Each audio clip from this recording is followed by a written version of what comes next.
Countdown for blast off.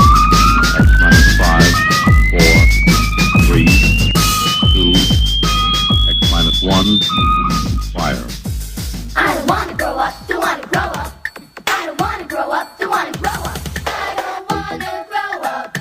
I'm a Toys R Us kid. There's a million toys at Toys R Us that I can. Recorded live on Jupiter's third largest moon, Callisto.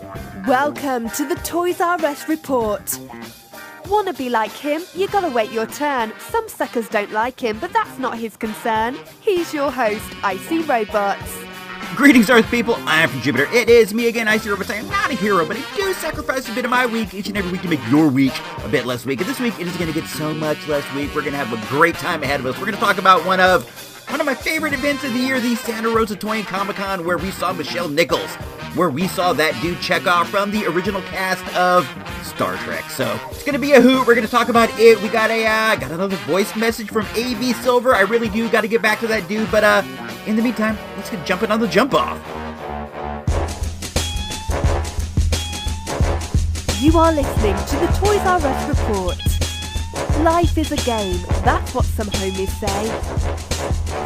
But we came to win, so we don't play. That much is true. When you're in the game going for the gold, you don't got time for games, you don't got time for video games, you don't got time for board games, you don't got time for role-playing games, as sad as that can be. I haven't played Steve Jackson's Car Wars in many a years. I'm too busy cleaning vents and knocking people out the box. So I have been away from the station for a bit, been down on Earth there doing stuff. There's been that moon rat epidemic that I have been talking about, and it's taken a lot longer to get rid of these beasts than one would think. It turns out that they're invulnerable to most Earth poisons, and that they had to kind of come up with their own sort of a poison based on Jupiter moon dust, and I don't understand the science behind it, but every once and again you will hear one of these rats creeping about, and they are gross. I do got to stay on guard. At the present time, I'm doing something I hardly ever do. I got to wear boots at work, and I got my jumpsuit. I tucked the leg of the pants into the boot so no moon rat can climb up there. It's not a look I go for, but what are you gonna do, man? Safety first, right? So when we were gone, we got another one of those voicemails from A.B Silver. He's dying to get a hold of me, and I guess I'm ducking him at this point. I can't imagine any good coming from it, but I will at some point have to talk to him. It's just the way it is. You can't duck people forever. I don't want to make it to where he feels like I'm going to have to show up at the station and surprise him, and he does seem like he might be getting a little tense. Let's play this, let's play this file. I got it around here somewhere. Let me see. Oh, here it is. Alright, go. Hello, Icy Robots. Is anyone there? Hello. Okay, so I have been trying to reach you for a few weeks now. I know that you are there and that you have heard my message because I listen to the show. You talk about me like I won't hear it. I think that is very strange, but I imagine that it is for entertainment purposes. I am a very compelling character. Let me get down to the brass tacks of it, Icy Robots. I would like to meet with you about a venture that could stand to make both of us very rich. Well, me very much richer, and you will be rich for the first time. Doesn't that sound good? I imagine that you dream about being rich. It can't be fun being where you are in life. Having to drive a car that is not the latest model. Having to rent movies because you cannot buy them. Not having all the figures to make a build-a-figure because you are too poor. It must be terrible, and I am showing pity upon you by offering you this chance. This is your turn at the big time. No longer will you have to wear a jumpsuit and clean vents with your underling, Iceberg 13. So if you could please return my call, I would appreciate it. If you do not do so, I will be forced to drop in unexpectedly. When I do so, I will bring the space pirates with me. Remember, they do not like you as much as I do. And also remember that they are pirates and enjoy killing people with swords and guns. So, I guess this is goodbye. Take care and please call me back. I didn't like the sound of that at all. That is bad on so many levels. I mean, the first level is, I can't imagine whatever it is that A.B Silver is selling is going to be, like, to my benefit. He's not the kind of dude that goes and just altruistically tries to help people. He's not that kind of guy, so that's probably not good. And then on the flippy flip, he threatened me. He said that he's going to come by with the pirates and that they like to stab and shoot people. Well, we've beat them a couple times, and I'm pretty sure we could do it again if need be. Also, I gotta be honest with you, I'm not looking to be rich. I wouldn't mind being rich, I suppose, if I were rich, but I honestly think that if I were rich, I'd be doing very many of the things that I do now. I do not want things that I do not have. That is not true at all. I want all sorts of, like, collectible comics and stuff, but I don't need that lavish life. I don't need that lush life. I don't mind being up here with Iceberg. I don't mind being up here with Engineer Emily. I don't mind any of it. You know what I would do if all of a sudden I inherited, like, millions and millions of dollars just unexpectedly? I would open a video store here in town. I would open it as kind of a video library that stocks, all the great films throughout history, and I would make it sort of a community place. I would try to run fun specials and try to get these great movies into people's hands as a labor of love. I want to show the world that there are more movies out there than are on Netflix. I want to show people that, like, Netflix and Amazon and all these things have a poor selection. I would present things in a way that they're, just out there and accessible to people. I want people to be able to get their hands on all the Scorsese films and just all these exciting movies, and it would be a labor of love. If I were rich, hopefully I wouldn't be losing too much by keeping this open, and hopefully at a certain point I would be able to have it so that it could be run by employees. I'd find, like, a decent manager who could take over the place, so I just get to, like, dip in and hang out and, get that cool video store vibe. This would all just be for me, to be honestly. I would have my own video store that I could go hang out in. We would buy collections. I would try to get, like, out-of-print VHS tapes and make them available to people, just as a labor of love, like, just something that some rich kook is doing with his time. And what is that? Oh my God! There's one of them in here right now. It's one of those moon rats. Whoa, fella, just calm down. You're bigger than I thought you'd be. Just chill out. I'm gonna go this way. Just chill out. Don't pay attention to me reaching over here for this. It's gonna be okay. I'm giving you a treat. Hold on. Be calm, boy. Take that! That's, I'm covered in glow-in-the-dark ooze. They told us to carry our Prootronics brand blasters with us just in case. That's disgusting. Emily, I'm gonna go change my jumpsuit. Could you hit out the movies, please? Roger that. I'm going to pause the recording while you change your gear. Man, you are coated in that stuff. So gross.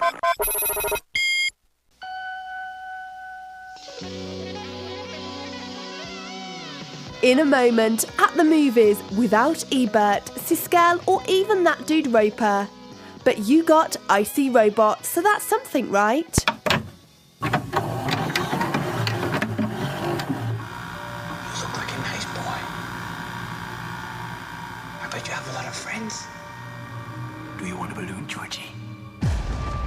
I'm not supposed to take stuff from strangers. Georgie, meet Pennywise. Now we aren't strangers, are we? Here, take it. It. Only in cinemas.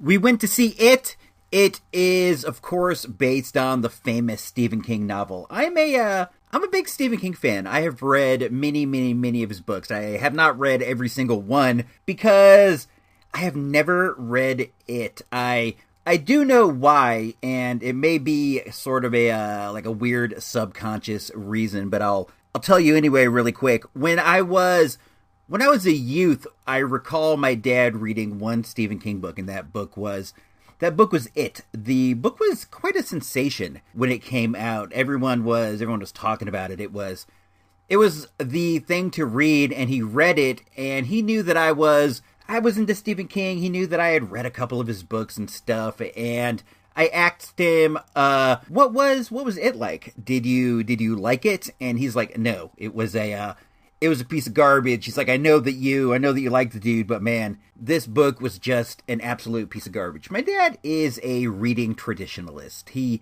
enjoys the classics. He enjoys histories and things. And more than likely, this was the wrong genre for him, but his review was stuck in my head, and I never got around to reading it. I never read it, and I have wanted to recently, but I've been unable to score a copy anywhere. I've been checking Paperbacks Unlimited. I've been hitting up the flea market and stuff. I don't want to pay for a new copy. I want to find one. Just like at a secondhand bookstore. The book has been out for ages, but I guess other people are also thinking the same thing, that they want to check it out. So it's hard to find right now, but eventually I'll come across one and I will read it. It is the story of a town that is terrorized by this clown that lives in the sewers.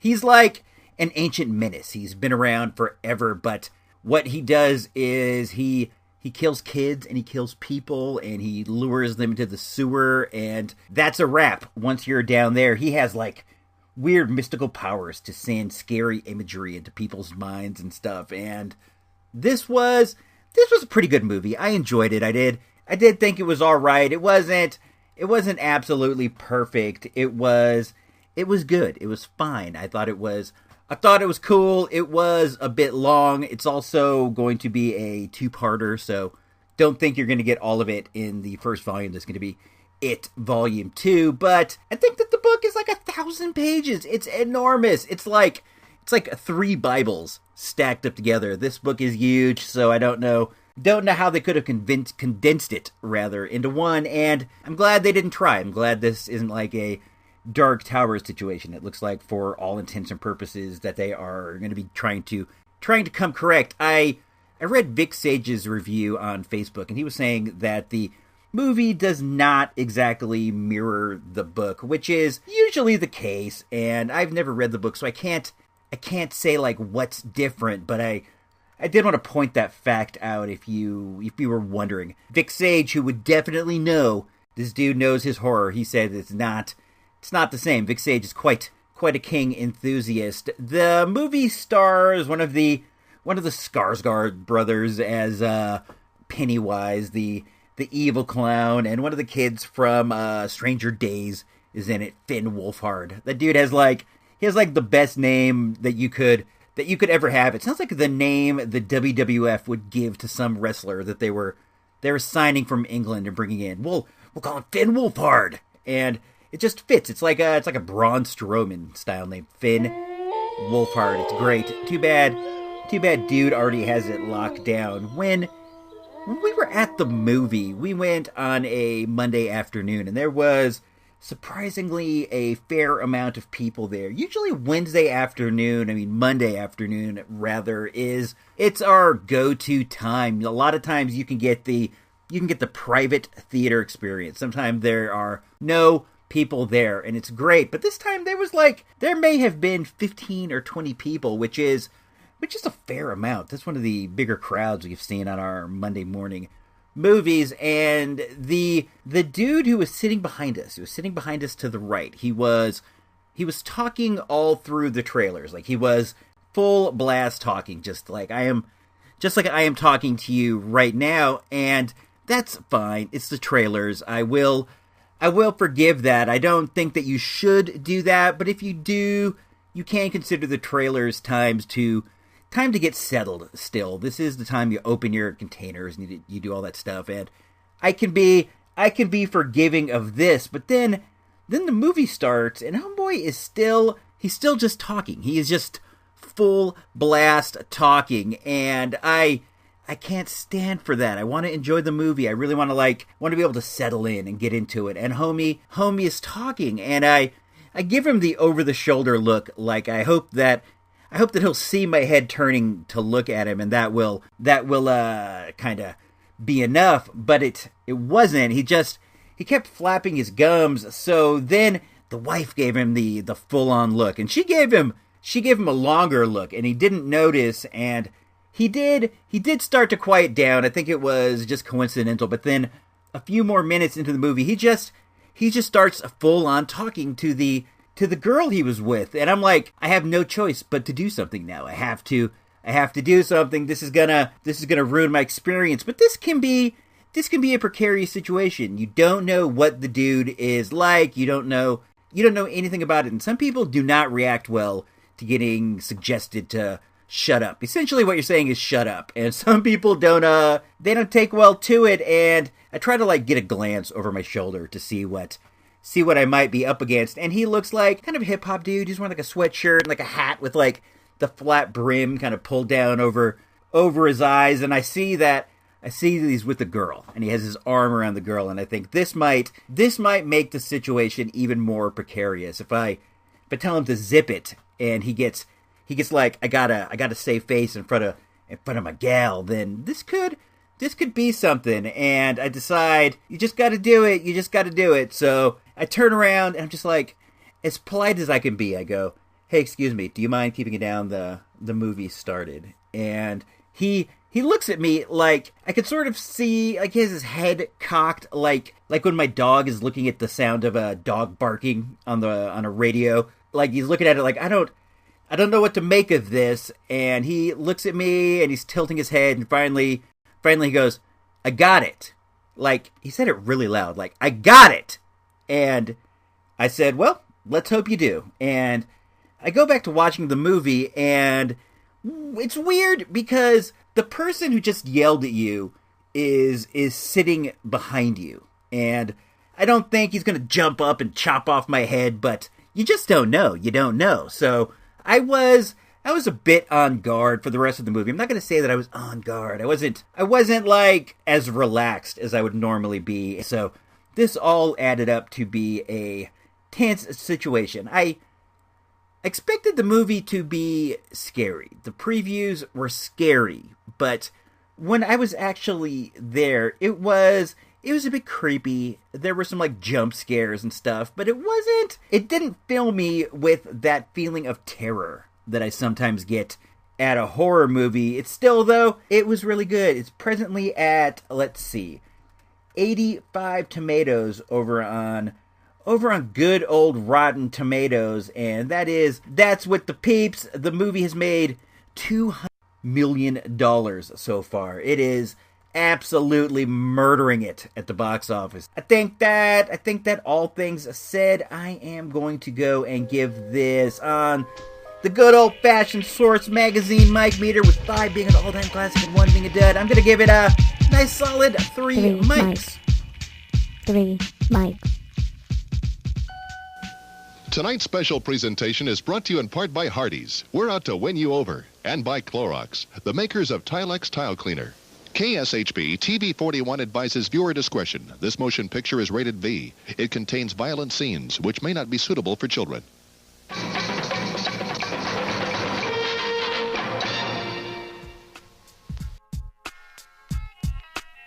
Today we bring to you a Toys R Us report, off-base mission. The 2017 Santa Rosa Toy Con. Alright, my dudes, we are back for the final segment of the show that we are recording. We're recording this show all out of order, and even though this is the middle part, it is the part that I am recording last. We just got back from the Santa Rosa Toy and Comic-Con, which is just about my favorite day of the entire year. We do a bunch of nerdy things all the time, but this is Santa Rosa's own homegrown Toy and Comic-Con. It is like so much fun. It's so much fun to have the event like right here in your hometown. We have like a 10-minute drive, and it's free parking, and admission is only $10. It is so much fun. It's at the fairgrounds. It's not the biggest Comic-Con in the world. It's not the San Diego Comic-Con. It's none of that things, but it is a super nice, super fun event. It's put on by this dude named Mike Holbrook, who runs the local vintage toy shop here in Santa Rosa. It's called the Batcave. I'm going to talk about that in an upcoming episode. I've been going over there, and it's really cool. But he's the dude behind the show. He's been putting it on for 5 years now, and every year gets better than the last. We had such a good time. Let me break it down like right from the start. I'll sort of go in order. We got a late start. We didn't make it there till like 11 o'clock. I wanted to be there at 9, but it was just things weren't rolling like we wanted to. It's just that way sometimes.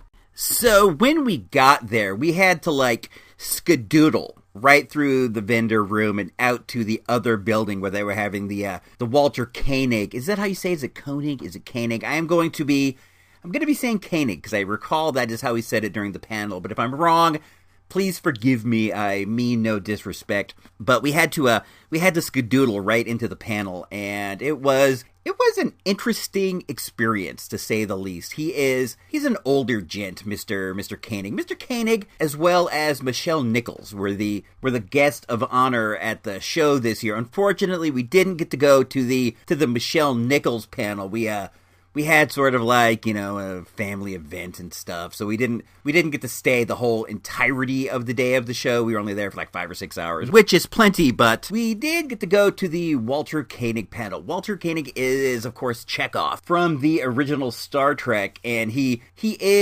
an interesting guest. He really said some things some thought-provoking stuff. We'll get it right out of the way and say that Chekov does not like Captain Kirk. He does not like Bill Shatner at all. Almost the entirety of his panel was him telling stories about things that William Shatner did that were not cool. And I thought that was very interesting. They must not have worked together for, I don't know, 30 years, 25 years, and still he holds a grudge against Bill Shatner. And I've heard people say that Bill Shatner, he's a bit of a diva, he's a bit of a pain, but to carry a grudge well into your 80s, Walter Koenig is, I believe he said 84. I might be wrong, but I believe that's what he said. But to carry a grudge from that long ago, well into your 80s, man, there's a lot of bitterness in your heart. It was so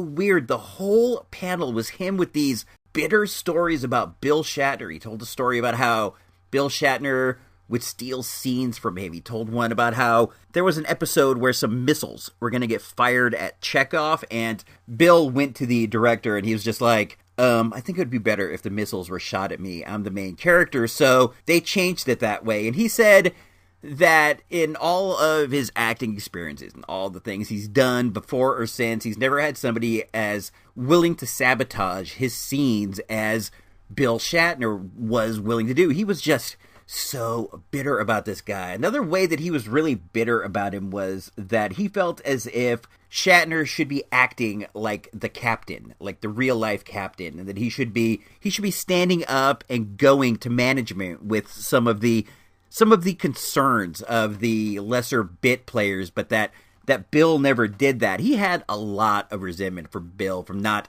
speaking up for him and the other dudes and like contract negotiations and things like that. Like he later heard that Patrick Stewart was known to do. But hey man, Bill's not your mom, dude. He's not out there looking out for you. He's looking out for Bill like anyone else in Hollywood is known to do. It's nice if you don't do that, but to expect somebody to do that is kind of expecting too much from them. It was just so interesting, and I wonder if he thinks that is what people want to hear. Like, he thinks that when he does a panel, people want to hear spiteful stories about Bill Shatner instead of stories about Chekov and Chekov's dream. So he gives the people what they want. I don't know, I know not, but it was in all my years of going to panels, and I like a panel, man. I enjoy hearing people who've done things talk about the things they've done. This was the singularly most bitter panel I have ever heard. I got some recordings. They were not very good. A lot of people around me were just like moving around and wiggling about, but I did get a recording here of him talking about how he thinks that William Shatner went out like a punk when he died in that movie that one time. Let's play that really quick, and we'll be right back. Certainly better than Captain Kirk's demise. Embarrassment. I asked him in a moment we were actually having to sit together. How he felt about it? Well, why didn't he tell me no? I mean, certainly if I was in that position, I would have said, no, I'm not going to die in such an ignominious fashion. And he says, well, I didn't think I could convince them to do that. Which is amazing because Bill has such an extraordinary sense of himself.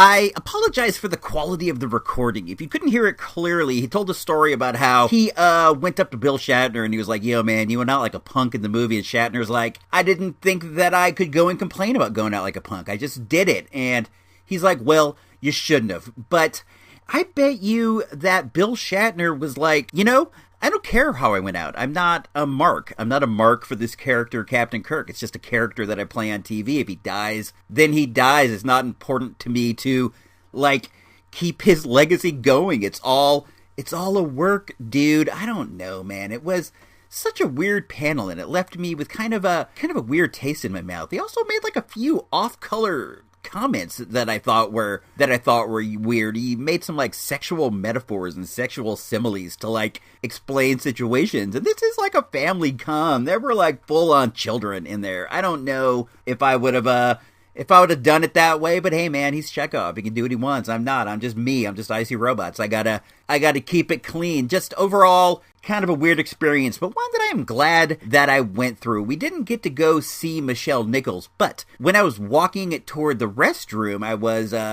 kind of just going around. You know how you're looking at these things, you kind of look around just to see different costumes, see different stuff, and I kind of looked over to my left, and standing right next to me in the line at the restroom was Michelle Nichols, and I said, wow, really nice to meet you, Ms. Nichols. And she's like, nice to meet you too. And then we went our separate ways. So I got a nice little experience with her. She seemed like a really sweet lady. As I was heading off into the con, I saw her. She was bent over somebody's baby carriage, like making like goo goo gaga sounds at a baby. She seems like a really, really sweet lady. So I don't know, man. Good experience there. The show was a lot of fun. I enjoy this every year. It's nice to go and be able to hang out and walk around and look at things. I did like 5 or 6 laps around the place because I got all the time in the world. A lot of times you go to shows, they're in Sacramento, and that's like a 2.5 hour drive, and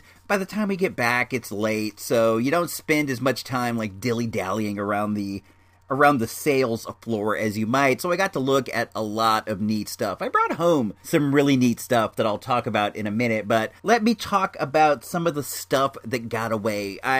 The first thing that, this is probably worth mentioning. I bring some money with me, of course, but over the course of the year, I save all the aluminum cans in the house. I save them over in the side yard. We don't use like tons of aluminum cans, but we do use some, and I save them up the entire year. And whatever I get the week before the show, I go down to the place, turn it all in, and this is my extra show mad money. This is I don't care what I spend this money on. This is found free money. This is recycling money. So I had about $100 extra recycling money that I could throw at something big. I was thinking to myself, I wanted like a carded G.I. Joe or something of that sort, something in that realm. And while I'm walking around, the first really cool thing I see is I'm going to say really near mint, as good as you could get without being perfect, He-Man on a battle cat. He-Man had the sword, the shield, as well as the axe. I hardly ever see them with the axe out on the toy show circuit. They'll have the shield and the sword, the famous sword that he uses to turn into He-Man, but the axe is not seen as much as I often see the other junk. But I asked the lady how much was it, and she said $100. I'm thinking, I do have $100 to spend on stuff, but I'm like, I'll be back. I'm kind of gonna go around and see what I see and then come back, and maybe if I don't find anything else, I'm gonna kind of negotiate with it. I think 100 is a bit much. I'm more in the range of $75. I think would be a good deal, and I think that I could have talked her down on it, but we left, and then we got something to eat, and when I came back, somebody else had already bought it. So you snooze, you lose. I'm gonna have another story in a minute about snoozing and losing. We'll get to that in a second, though. After we walked away from the He-Man, we went out into one of the other buildings, and over there, they were having wrestling, professional wrestling, from this group called the SPW, the Supreme Pro Wrestling, they're out of Sacramento, and I've seen them a few different times at wrestling shows, and also at, like, comic shows and stuff. It's a small indie group, but they're fun. They have like a decent quality of wrestling. They are not like one of the bigger, better groups as far as quality, like New Japan or Evolve or whatever, but they can put on a good match, and it was a lot of fun. We watched that for a while. I think we saw the end of a battle royal and then a couple other matches, and that's fun because you get to get really close. Let me adjust my earphones. My cans are coming off my head. We get to get really close. We were almost near ringside, and it was a lot of fun. Wrestling's cool, man. I know that a lot of you guys don't like wrestling, but if you get the chance to go see wrestling live, it is a pretty fun spectacle. So we watched that for a while, and then we went back into the main showroom, and I was walking around, and I wanted to spend my money, but there's that moment before you spend your money where you can't decide on, like, the very first thing that you're gonna break the seal with, Once you break that seal, you keep going and going and going, but up until that moment that you break the seal, you feel sort of tight-wadded. That's how I feel anyway. But then I was going by and I saw a booth that had graphic novels for $5 each. This was the booth for Brian's Comics over in Petaluma. That's a neat store over there. If you're in the Petaluma area, it's well worth checking out. They had graphic novels for $5 each, and they had like mini boxes. So I went through and I found a bunch of stuff that I wanted. I ended up buying, I think, 7 different books. I got 5 volumes of the official handbook of the Marvel Universe. And this is great because these are the more recent updated versions. I have the 80s versions, and this gives me access to all these more current characters. So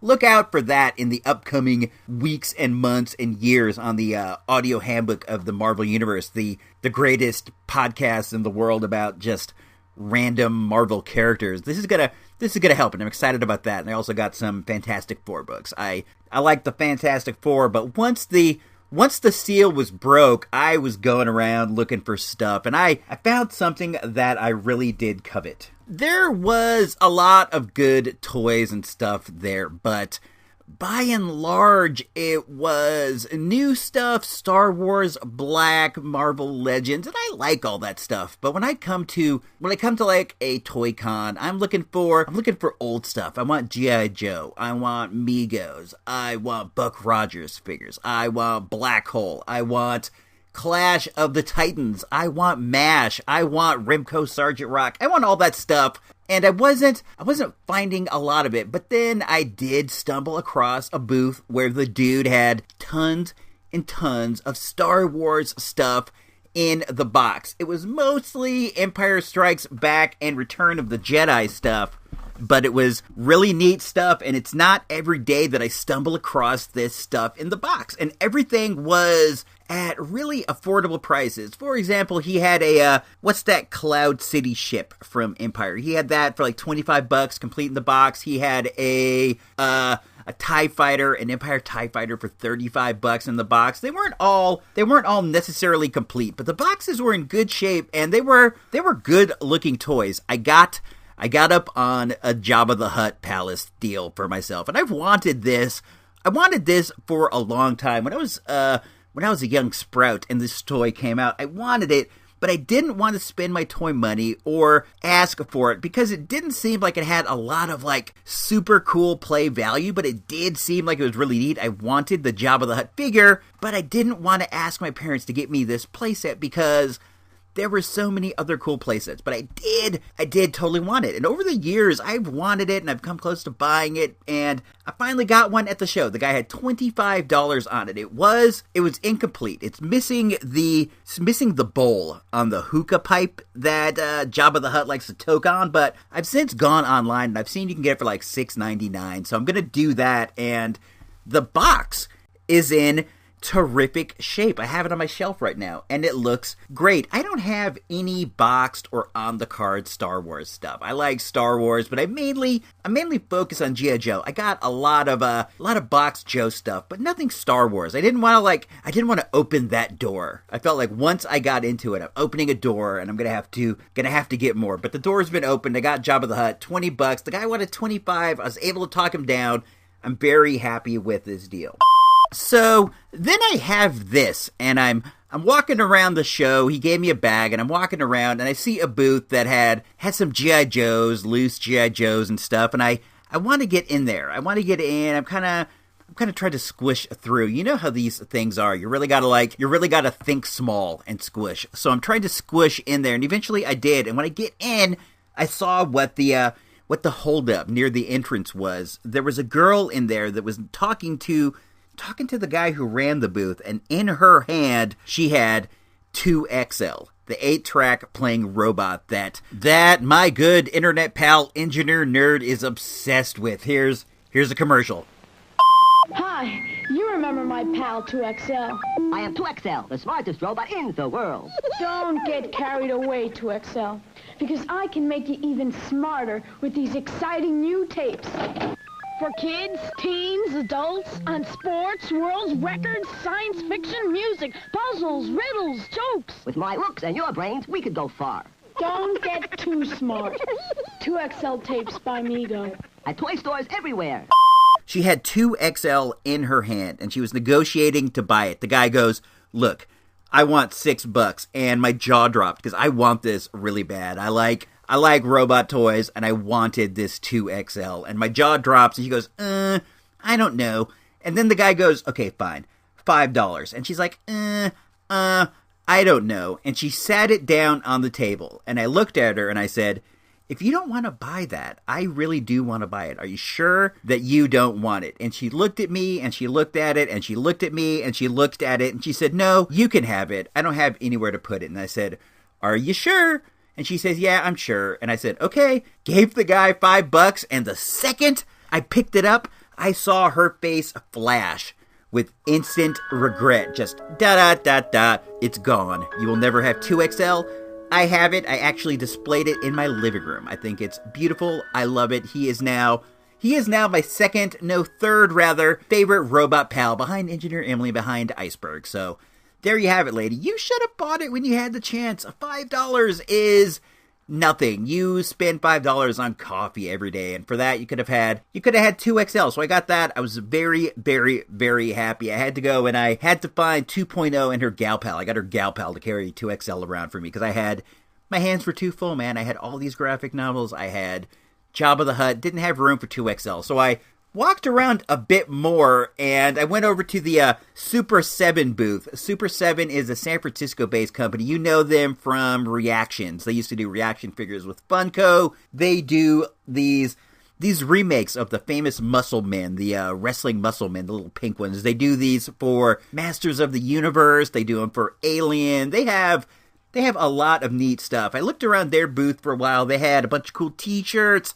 bunch of neat stuff. They had some, Stranger Things action figure sets. They had the muscle garbage cans full of both He-Man, Masters of the Universe muscles, as well as Alien, the famous Ridley Scott Alien movie muscles. Those were neat.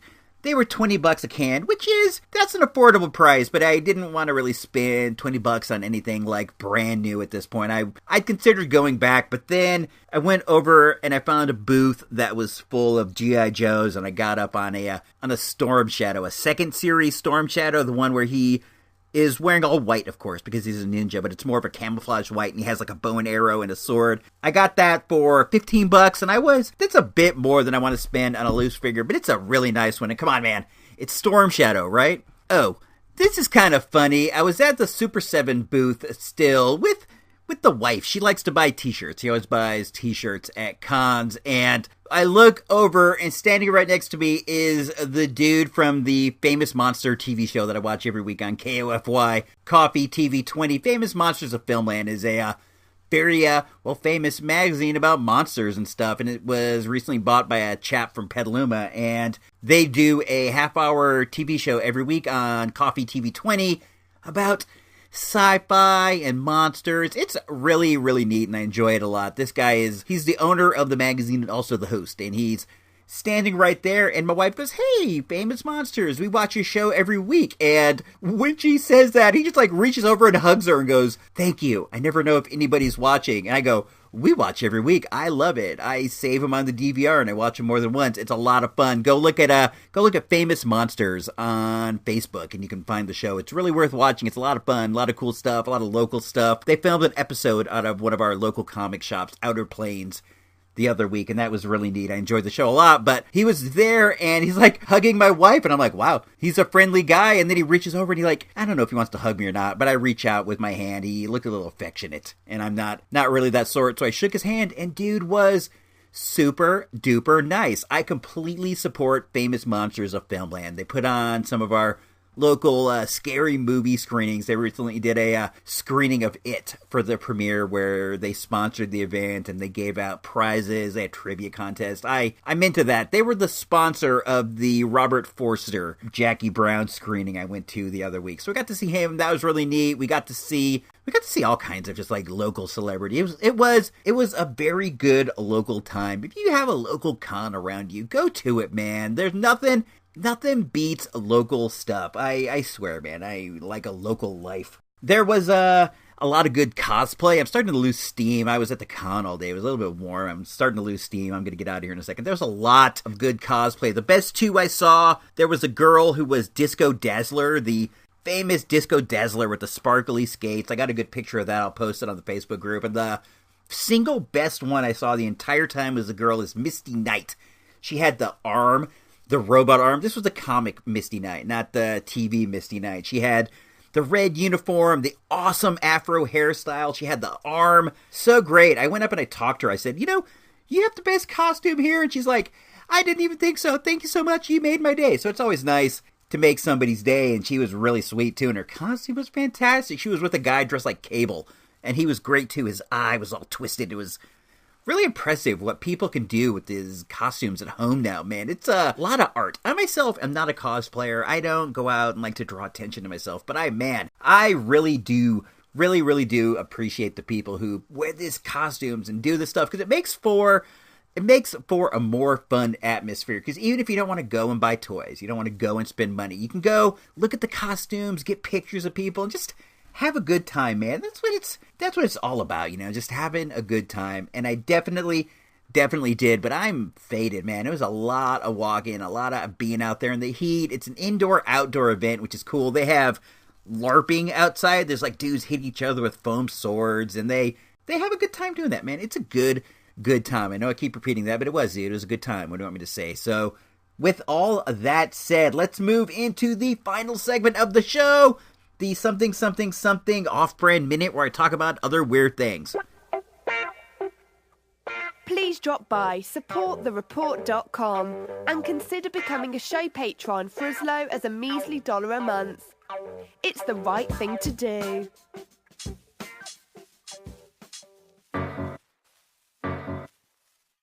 You've made it this far. It's time. The final segment. Your weekly toy shop update. The Toys R Us Report.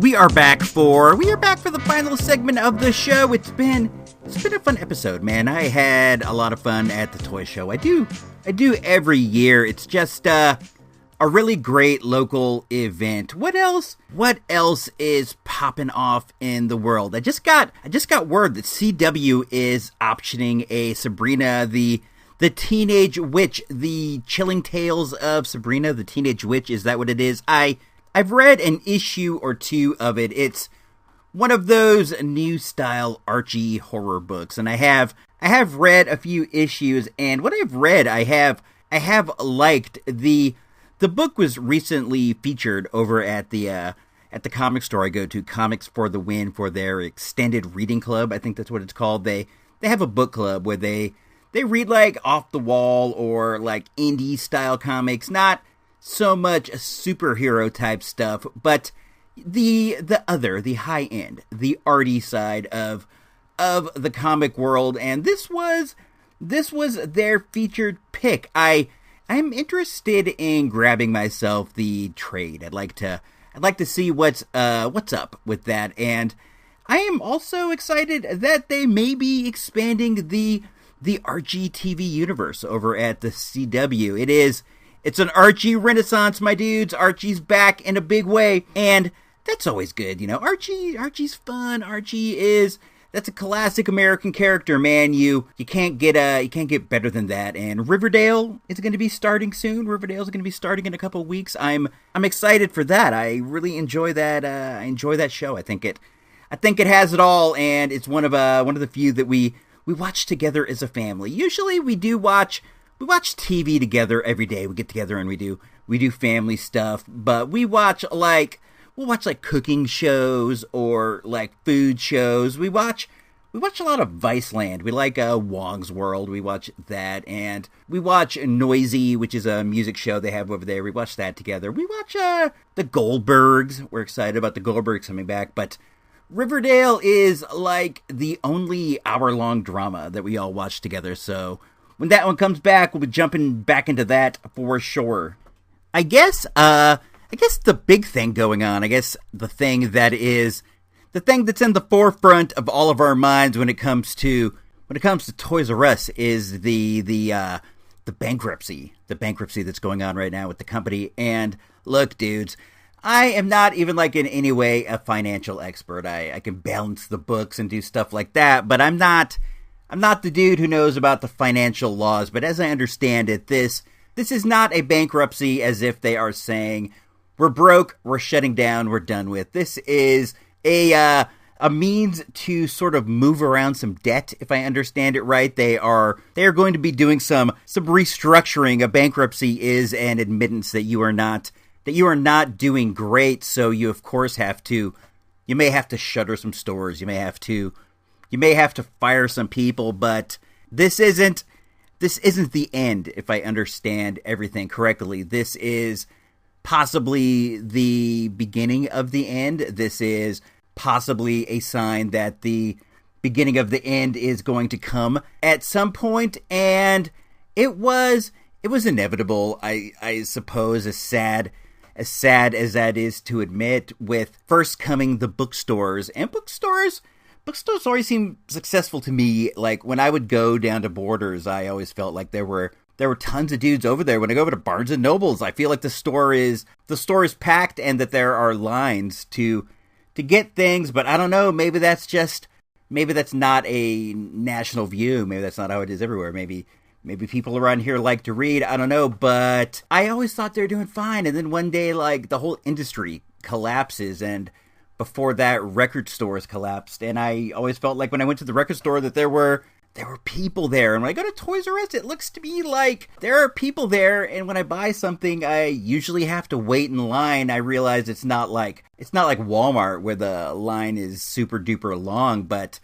when I do get something, I do have to wait in line. So I don't know. They don't seem like dead. They don't seem as if they're booming, but they don't seem dead to me yet. So I'm gonna hold out hope for Toys R Us, and maybe now I'll try to make up for some of my past mistakes and be less of a looky-loo. Maybe I'll start picking up more Marvel Legends when I see them. We have to take this as a sign that it is heading toward the end, but it may not be too late. Go down to Toys R Us and pick something up. Go buy anything. If you got to get your nephew a present or your niece a present, don't go to Walmart. Don't go to Target. Those places are doing fine. Go get go get the kid a toy at good old Toys R Us. And also, if you have a Kmart near you, go to Kmart. You know my love for that place, but that place is sadly on its last legs too. Just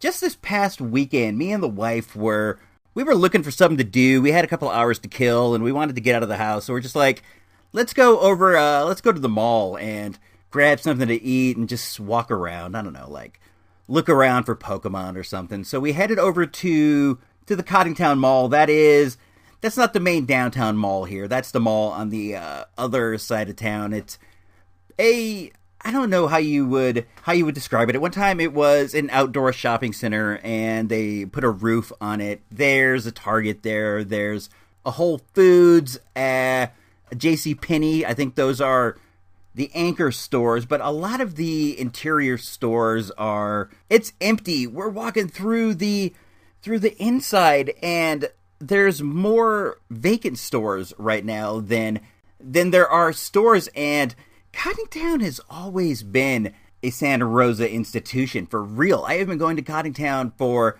forever. I do admit that when the record store shut down there, I did start going less. That was the main reason I would go there. It was one of the few remaining record stores in town, and I like to go get things there. I like to go look there. And when they shut down, I did not go as much, but I do still go down there, and I do like to walk around the mall, but sadly, it's like the days of the mall may be just completely out the window. The downtown mall, the Simon Mall in the middle of downtown, they seem like they're doing all right. There's a lot of people milling about, but Cottingtown they have some good restaurants. There's this place called Urban Eats that we were checking out, and I've never been there before. I think it may be a California only chain. They sell I got a turkey plate, and it was just like turkey, like sliced turkey with some mashed potatoes on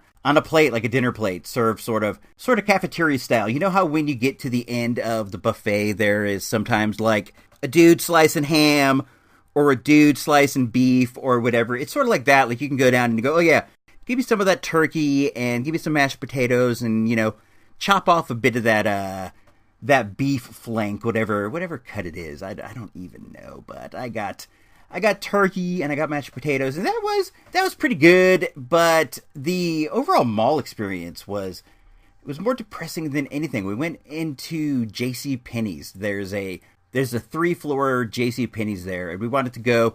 We're looking for a new couch. We're in the market for a new couch, so we went up there to kind of just see what there was. And the first floor is like ladies stuff, makeup and purses and all that stuff. And that floor seemed like fairly brisk. But then when we moved up into the second floor, which is furniture and also like men's stuff and things, that area was like completely dead. There was us, and I'm not even exaggerating. There was only us and the salespeople. And this is a big JCPenney anchor store in the mall. It was quite big. And then when we headed up to the third floor, which is where the children's stuff is, they have toys there. I didn't realize they had some WWE figures. They had some Star Wars stuff. They had some Star Wars Black Series, which was a bit of a surprise. And at any rate, when we were up there, there was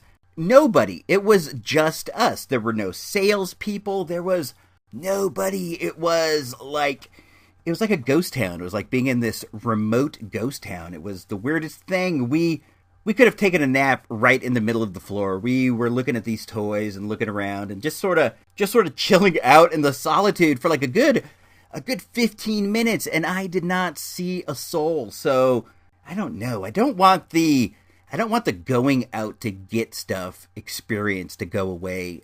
I don't know what I would do if I didn't have to go out and get stuff. That's one of the ways I spend my time. I go out and I look for toys. I go to the different toy stores. I go to the Targets. I go to the Walmarts, and I look around for stuff. I just go out and I get stuff. It's a nice activity of mine. I'm a hunter-gatherer sort, and as this starts to go away, I'm going to be straight bumming. I gotta let you know, man, if Toys R Us ever shuttered for good, if they shut down, the Toys R Us here in Santa Rosa, I will be bumming. I go there at least once, maybe twice, and I know that there have been times when I've gone 3 times a week when I got a lot of extra time or I'm really looking hard for something. And if they shuttered that place, I would be bummed. I've been going to that Toys R Us for the entire time that I've been in Santa Rosa. At one time, there was a Marshall's next door. Now it's a REI, but my mom worked at that Marshall's for a time, and we would go over there and pick her up after work, and me and my little brother would always go to the Toys R Us. When I was in, this is like elementary school and junior high, I was going to this Toys R Us like just about every day, because we would go, and every time you go pick somebody up from work, they end up getting, they get stuck a bit longer than you think. So we would be like, come on, let's go. Can we go to the Toys R Us? And my dad would let us go to the Toys R Us, and we would, hang and cling there and look at stuff. It was great. It was a great period of my time, and that's why I'm so fond of the store now. If something happened and they shuttered that store, I would be bumming hard. It would not be a good day in the life of dumb old IC robots. What a terrible time that would be. What else is going on? Oh, this is good news. I lost my train of thought. I looked over at the computer screen for a second, and I saw the bars, the sound bars, and they caught my attention. I was like, what is that? Out of the corner of my eye. But this is good news. We're going to have an all new, all fun episode of the Mr. Sensational Gino Vega podcast this week. He's going to talk about Saturday morning cartoons. I'm really interested in checking this one out. I haven't had the opportunity to hear it yet. It's gonna be new to me when it's new to you. I wonder what shows he was into. There were so many that I liked, but my memories of that era they're super vague. I don't have these clear memories that everyone else seems to have. I know I was into the Smurfs and I watched the Super Friends and stuff, but my memories of Saturday morning are more of watching wrestling. I would watch cartoons and stuff, and then wrestling would be on, and that was really like my big memory of that era. I had VHS tapes, and I would tape wrestling every Saturday. I would tape the matches, and I had my favorite wrestling tape. Here's the bad thing. I would tape all the way to the end, and then I would tape over it again. I don't know what the deal was with that. I didn't know to ask for another tape. I didn't think anything of it. I would just tape the 6 hours of stuff, and then, I would be watching it as it went along so I could rewatch the matches and whatever that I liked. But as soon as I got to the end of the space, I would just start over again. I think at one point I had 2 wrestling tapes, but I would just do the same thing as I did with the other tapes. I'd go through the 2, tape them over again. Go through the 2, tape them over again. And then later in life after that, I also had a boxing tape. I was way into boxing at one point. This was around the heyday of Mike Tyson, and I know everybody liked to watch a good Mike knockout, but I started getting into it, and I would tape matches off TV. I would tape like the Sugar Ray Leonard fights, the Hitman Hearns fights, the Marvin Hagler fights, and I would watch those over and over again. It took longer to fill a boxing tape than it did a wrestling tape. I got really far off track on this. Let's go back to Mr. Gino Vega. There was just less boxing on TV at the time than there was wrestling. When it came to wrestling, I would be taping like almost the entire hour of the show. I thought all those squash matches. I thought when like the Big Boss Man was fighting some local jabroni, I thought that was great, and I would tape all of it. But when it came to boxing, I was only taping like the main events of the show, and only if it was like Hitman Hearns, Sugar Ray Leonard, or somebody like that. I was into boxing. What can I say? But the Mr. Sensational Gino Vega podcast is coming this Friday. If you listen to this the day that it comes out, this is a Wednesday, so if you listen to it then, it'll be out on Friday. If you're listening to it later than that, it might already be out now. So go on over to icerobots.com. That's ISEE robots.com to find that. That's always a fun show. I enjoy that. I enjoy that immensely. It's such a treat to have him making shows for the network. Dude's great. You know who's great also is Carlos Perron from Geekfest Rants. His shows have been so good lately. That episode he did about William Shatner's acting career and about the Clash of the Titans action figures was so good. I loved that William Shatner stuff. He had so many good clips in there and just so informative in the toy stuff. I'm always happy when somebody puts out a toy episode. It takes some of the pressure off me. I need to get back to talking toys. If you have some ideas for toy lines that you might like to hear me do a retro toy roundup about, hit me up on Twitter. I am open to all suggestions. The last one I think I did was Sergeant Rock, and that came from Engineer Nerd. He had a bunch of other good suggestions. I should go back and find that tweet. I remember they were like Star Trek toys from Galoob, the mini figures. There was Sergeant Rock. There's a bunch of them. I need to go find that. I think I want to do one about Bucky O'Hare. Remind me to do that. I got this Bucky O'Hare toy I found at the dig, and that's brought up some interest in the toy line with me. I've been looking into that. So somebody remind me, hit me up on Twitter in a couple weeks. Remind me to do that Bucky O'Hare episode. I will straight up forget. It's a problem I have lately. I'm just forgetting things. I've been writing notes to myself. It helps me to remember, but I'm getting old, dude. I'm gonna soon be just floating off into the afterlife with me and my foggy memories. I'm just playing. It's not all that bad. It's actually, things are going really good lately. So let's not dwell on the negative effects of not having a working memory. I'm trying to think if there's anything else I wanted to touch on before I go and do other stuff. Go and get up in the ducts, clean the vents with good old Iceberg 1-3. So, let me say, next week there is going to be an audio handbook of the Marvel Universe in the place of the Toys R Us report. It is about Rom the Space Knight. It's super fun, super informative, and I'm sure you'll have a good time, man. People seem really positive about that show. The last episode with Shanna the She-Devil was knocked out of the park. You guys had some great feedback about that. Seems like everybody likes Shanna, dude. What's not to like? So I think I'm gonna call it a day. This is me, IC Robot, signing off, episode number 131 for Engineer Emily, Iceberg 13, I guess for A.B. Silver. If you don't know, now you know.